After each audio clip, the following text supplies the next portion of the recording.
as drones become more popular and in some cases are even being used for nefarious purposes.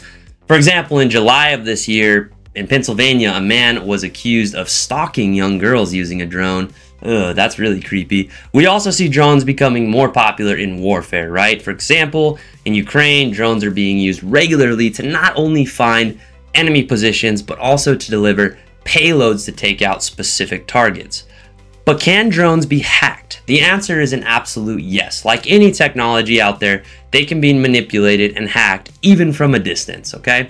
Kaspersky Security even wrote an article about this some time ago, discussing GPS spoofing, which is a means of feeding a drone false GPS coordinates in order to send it off track or even cause it to crash. One security researcher even put this to the test, right? He took his own drone, he put a device on it that allowed him to upload a Raspberry Pi payload, which is basically some fun code that he wrote in there, and you can look more into that, look into that online if you'd like.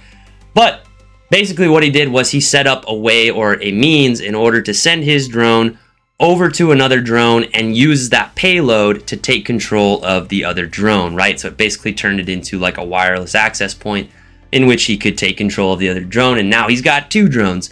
He even talked about how this could be used on a larger scale or bigger application. He could send it to a swarm drone, which if anybody's been paying attention, not too long ago, they got like 4,000 swarm drones in unison, right? That's pretty crazy. Imagine one drone floating into the middle of those and being able to take control of all of them. That's pretty insane.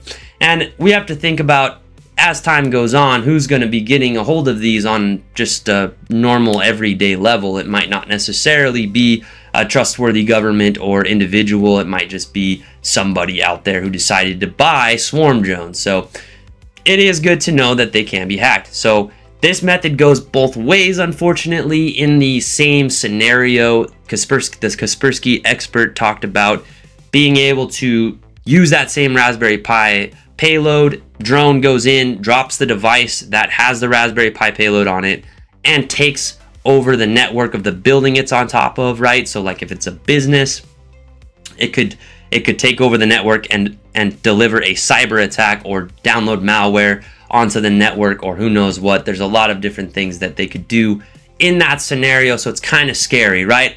Again, of course, most of us don't currently have to worry about things like this, but as time goes on and more than less stable individuals get their hands on drones, we might have to worry about what type of drone-related crimes we will see in the future, and what type of hacks we see to counteract some of these attacks, or what the security experts out there in the nation are going to do to try to combat everyday individuals using these drones, again, for nefarious means.